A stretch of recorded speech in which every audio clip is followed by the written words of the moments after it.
Well, first of all, Dr. Weber, thank you very much for doing this. We appreciate it. My pleasure. I'd like you to think back a little bit about people who had an influence on you as you were growing up and getting into your academic career, and the kinds of values that they imparted to you. Anything in particular come to mind as you think about that? Well, one of my professors, when I did graduate study in particular, was George Shultz, who later went on to more visible and probably more auspicious activities, ending up as Secretary of State. And this was back in the late 50s or the mid-50s when I had just gotten out of service. And he certainly had a significant influence on the way I viewed the world. One, to understand the importance of letting the facts tell you what the conclusions properly are, rather than beginning by preconceptions and trying to understand other people's point of view. Both of us were what's known in the trade as labor economists, and at that time there was a heavy interest in wages, collective bargaining, and unions. So it was easy to begin with the conclusions and march inexorably through the facts to arrive at the place from whence you'd started. Most issues in labor relations are contentious, and the basic rule was always get both sides. And I think that served me in pretty good stead in the other things that I did in my life, being in government, and particularly the 15 years as a university president, where people are always approaching you with a mixture of zeal and righteousness that wasn't always justified by the facts. So I think that was a very important characteristic and value that was conveyed to me. Also, both George and, I hate to sound corny, my father, both projected a deep sense of personal integrity. That is, you weren't for sale. And your job in life was to try and adhere to a set of values, to recognize what's important in the community and in your life, and to stand by them. And I think both of those individuals and that set of values were particularly important to me. How did they serve you well in leading the university? Well, as I indicated, you know, everybody wants a piece of you. You're the president of the university, and in its mythical form, you preside over a community of scholars and students in earnest quest of truth. That's pretty far from what the real world is these days. People are always wanting you, basically on behalf of the institution, to take a position, particularly in areas which aren't directly related to the university's mission or your own competence in those notions. So I think you have to have your own internal compass and understand that people aren't coming to you because they think you're the reincarnation of Mahatma Gandhi or Winston Churchill, but because you stand for the institution. And there were a whole range of experiences. I remember, you know, most specifically, shortly after I came here, the great controversies associated with whether in the use of our endowment we should disinvest in companies which were doing business in South Africa. We took a position which was not particularly popular, that we wouldn't take that step. We would have certain parameters largely associated with something called the Sullivan Principles, but that at this point we had spent 150 years as a university trying to tell businessmen that they couldn't use their power to tell us what to teach and how to behave. And the converse was true. And I think there was also a parallel judgment that it didn't seem very productive to us to put pressure on the most progressive institutions in South Africa to withdraw when they were having a powerful egalitarian and democratizing impact. Rightly or wrongly, we took that position. It wasn't particularly popular. I think subsequent events indicated that it was probably right. Even statements of Nelson Mandela so specified. And if it wasn't right, it wasn't so at variance with what was considered appropriate that we should have adopted that position. One of the things that I've learned from working at a university campus for going on 14 years now is universities operate on money. Yeah. Endowment, research activity, right. All of those things, grants, budgets. What were the particular challenges that you faced upon coming to Northwestern? Well, first on your general point, you're correct, although that used to be our dirty little secret. You know, one of the constructive fictions that university has is that as an economic enterprise, they're somewhere between a commune and a 7-Eleven.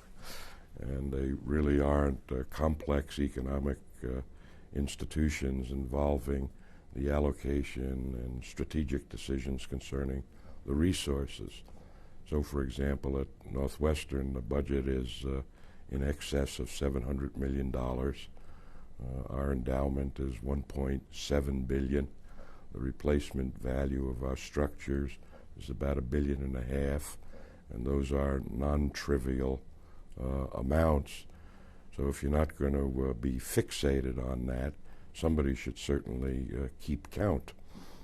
A lot of that changed in the 80s when most institutions saw the end of what I call the great bull market in higher education, in which you'd seen hordes of young people come to the university, very generous support from alumni, state legislators, the federal government, the capacity to pass on outsized tuition increases, and all of that changed. We now had to behave and perform in an environment of, one, austerity, and two, where the public expectations were far more demanding to us. There was another contributing factor, and that was the rising cost of producing our goods, that is, education and the discovery of new knowledge. So it literally became true that when you'd hire a professor in molecular biology, which is one of the hot areas, didn't matter much whether you paid him $50,000 or $70,000. What mattered is if you paid $200,000 or $500,000 for a laboratory setup. So all of these things came together.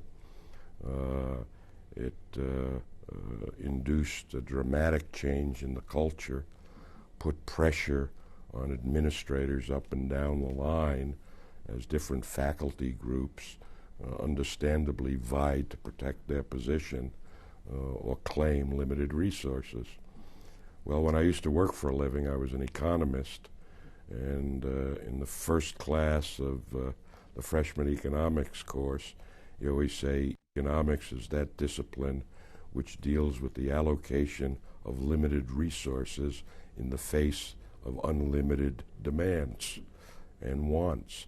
And that certainly describes the situation in the university. One of the things I've always been fascinated by is how a person puts his or her stamp on an institution as much as they can during the time that they have stewardship over it. How do you look upon your stewardship here at Northwestern? Well, time will tell, and I'm not really in the business of evaluating myself, although of course I do in the quiet of the night. When I came to Northwestern, it was and still is a fine institution. It was subject to the financial pressures that I've just described, and it's very peculiar. I've been at 4 institutions, most universities say they're better than they are. And Northwestern was somewhat anomalous because I thought it was better than it gave itself credit for. So one of my tasks was to, in a sense, persuade the faculty and the students that this was the highest quality institution, and in so doing ratchet up their aspirations and expectations for themselves. Now, that sounds lofty, and to some extent it is, but once we got the financial problems under control, we were able to put resources into, for example, strengthening undergraduate instruction, building new initiatives in the life sciences, environmental sciences, the arts, and what have you. So I like to think that I gave the institution a greater sense of purpose and confidence about itself. But who knows? In relationship to the question you asked, it's an unusual thing when you become the president of an institution. I guess in corporate parlance, you're the CEO. You don't wake up in the morning and say, today I am a leader. Shall I be bureaucratic or charismatic? How am I going to do it? Essentially, you have to stay with what brought you there. And if it's a hard work, a sense of detail, taste and judgment, the role of the university president changes over the years. Used to be an aloof magisterial figure. In the 70s, he or she had to be a mediator and a peacemaker. Here you have to balance academic leadership against certain important managerial tasks.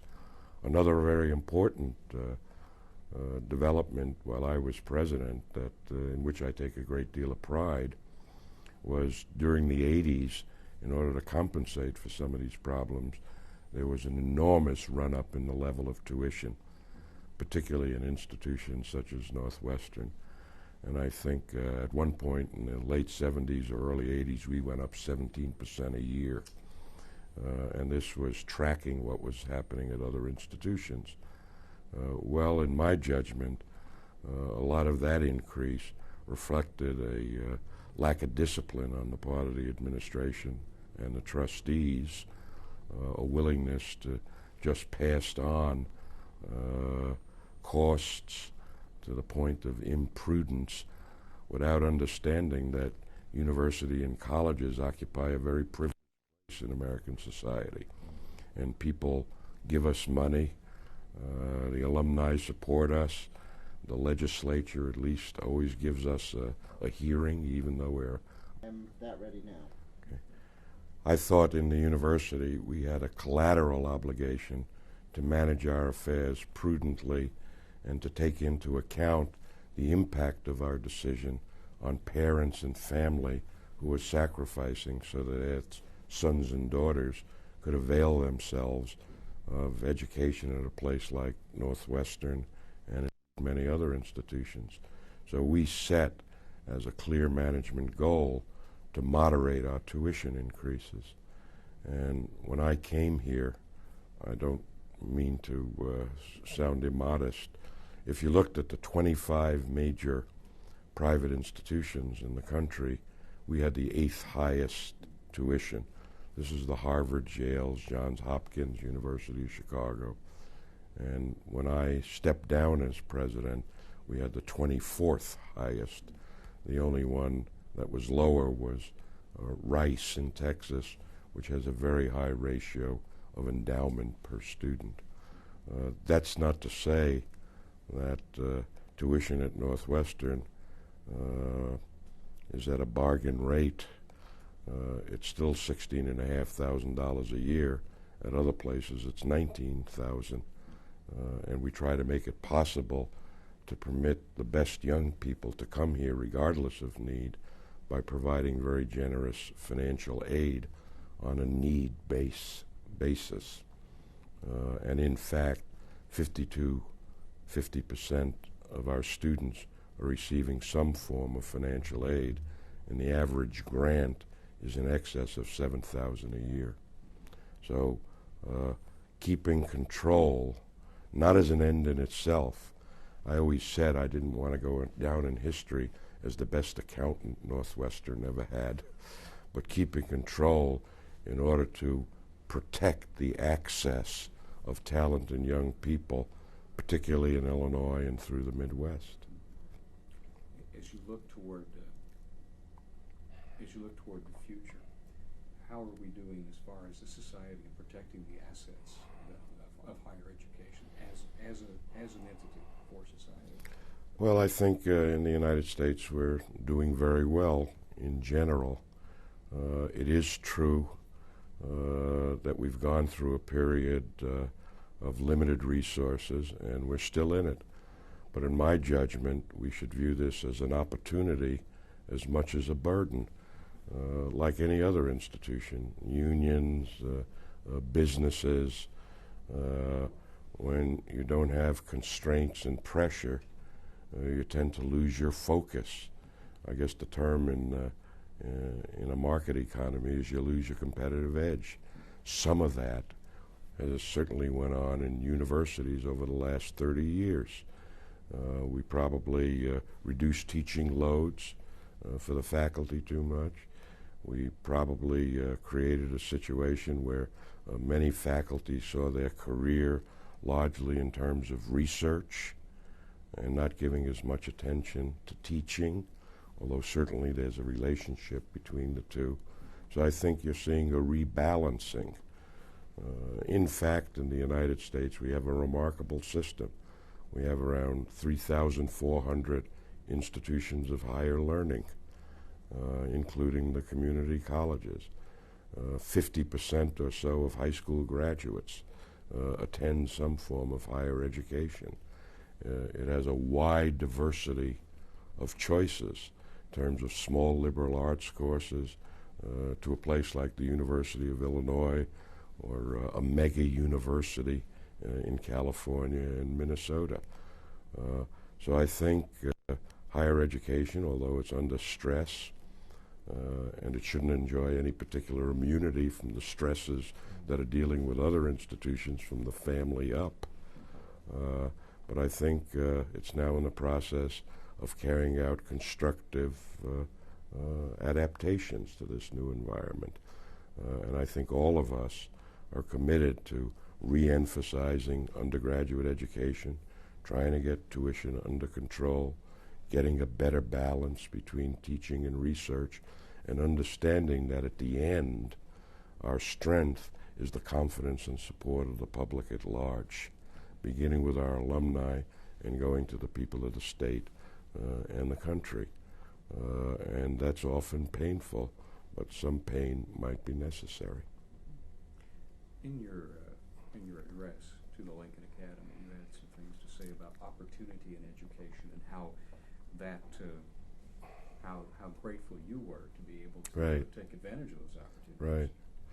Well, since I was trained as a social scientist, I know you shouldn't extrapolate from a single experience, but I've always felt very grateful for the opportunity that higher education provided for me.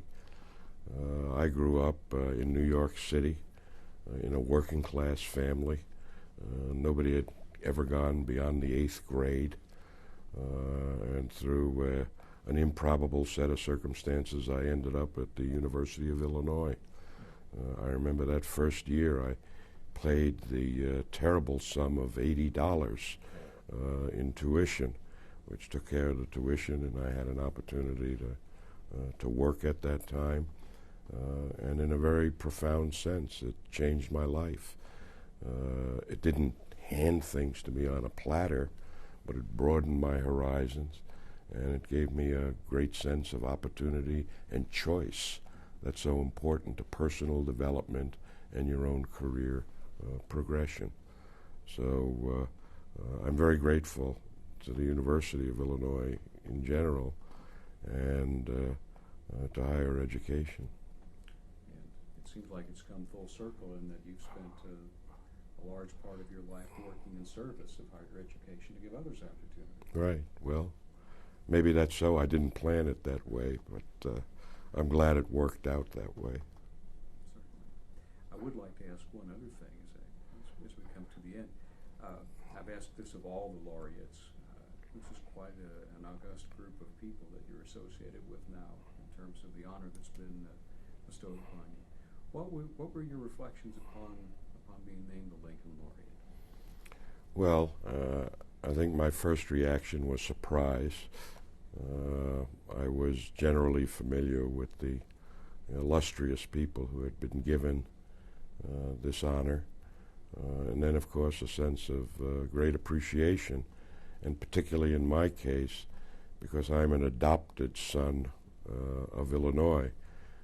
I don't think people link Champaign-Urbana with the Bronx very easily in terms of geographical juxtaposition or culture. And I came out here. My wife, I met her at the University of Illinois. She comes from a farm and grew up on a farm. My kids were born here after I finished and came back from service. I was on the faculty of the University of Chicago. I went to government. I had an interlude as president of the University of Colorado. And then I came back for the last 10 years in Northwestern. People always expressed a sense of befuddlement. And they said, "What, you left Colorado?" And they all have in mind this mystical concept of the high mountains and sort of the feel-good environment that they think is present there. And Colorado is a great state, but I always thought Illinois was more congenial to me because it reflected a set of values of work and honesty and opportunity that I saw more manifest here, and which were so important in my own life. So I was very grateful to have my name linked with Lincoln. I don't think anybody would have, who knew me, would have had that expectation. So when the governor put that ribbon around my neck, I think it was a rare moment. Is there anything that you think you might like to add? No, it's up to you. It's fine. I think we did it. It's fine. Okay, good.